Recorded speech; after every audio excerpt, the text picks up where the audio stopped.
3 trucs pour rendre votre premier rendez-vous un peu moins gênant.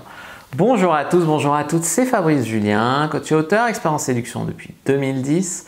Et il y a des gens qui ont du mal au premier rendez-vous, soit parce que c'est un premier rendez-vous Tinder et qu'ils n'ont jamais vu la personne, soit ils connaissent la personne du boulot et la voir en dehors le boulot c'est différent, soit parce qu'il y a un énorme enjeu, parce que la personne leur plaît énormément. Bref, pour différentes raisons, soit parce qu'en général ils ont très peur des premiers rendez-vous, d'être jugés, des entretiens d'embauche, etc. Pour différentes raisons, le premier rendez-vous peut être gênant. Un premier rendez-vous peut être gênant parce que la personne est gênante, c'est le cas si ça arrive une fois de temps en temps. Le premier rendez-vous peut être gênant parce que vous ne savez pas vous y prendre au premier rendez-vous. C'est le cas si la plupart de vos premiers rendez-vous sont gênants. Voilà, en gros, comment faire la différence. Alors, comment les rendre un peu moins gênants? Je vous dis tout juste après l'intro, les amis. Mais avant de commencer, je vous offre un guide gratuit sur la séduction ainsi qu'une série de conseils gratuits eux aussi par email. Pour les recevoir, si vous êtes intéressé, c'est très simple. Cliquez sur le premier lien dans la description de la vidéo. Si vous êtes motivé, vous le trouverez. Abonnez-vous et activez la cloche parce que si vous ne le faites pas, YouTube ne vous préviendra pas à la sortie des prochaines vidéos et vous allez rater des pépites.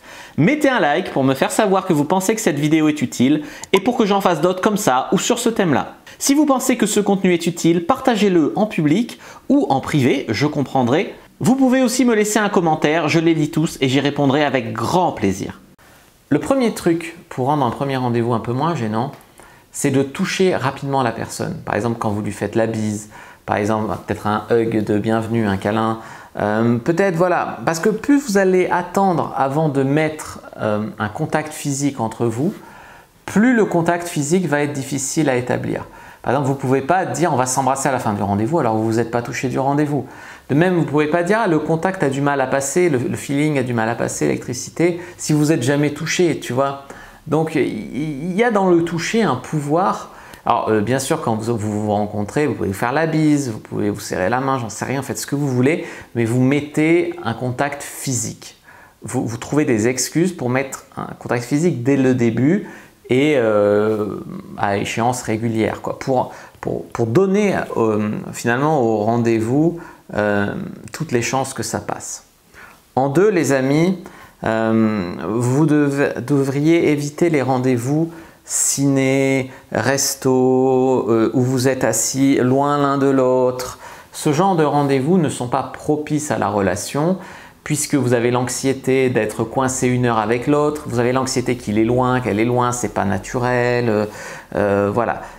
Évitez les trucs trop formels, autrement dit.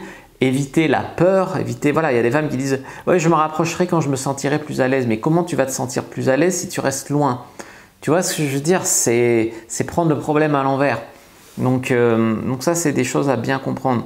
Ça, c'est des choses, si vous les faites, vous tuez la relation. En 3, ayez des sujets de discussion en dehors de vous. Souvent, les premiers rendez-vous pour un homme ou pour une femme, ça ressemble presque à un entretien d'embauche. On va se juger, attention, on se surveille, on ne dit pas de conneries, on parle de soi, il faut bien se vendre, machin. C'est insupportable.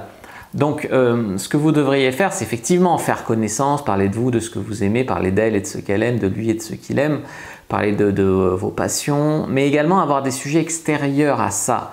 C'est-à-dire plaisanter sur la personne un peu bizarre qui passe dans la rue, peut-être se promener dans un parc où il y a des jolis oiseaux, enfin avoir des stimuli extérieurs qui permettent finalement de diluer la nervosité, d'avoir des choses à se dire qui ne sont pas que sur l'un et sur l'autre, qui permettent de lier une complicité un peu vous deux contre les autres.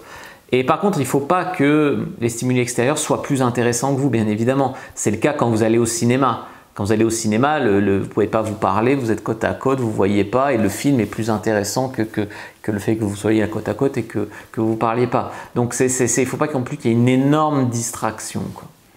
Voilà les amis ce que je voulais vous dire là-dessus pour ces 3 trucs pour rendre le premier rendez-vous moins gênant. N'hésitez pas à me faire vos retours dans les commentaires de la vidéo. Moi je vous dis à bientôt et que le dieu de la séduction soit avec vous les amis.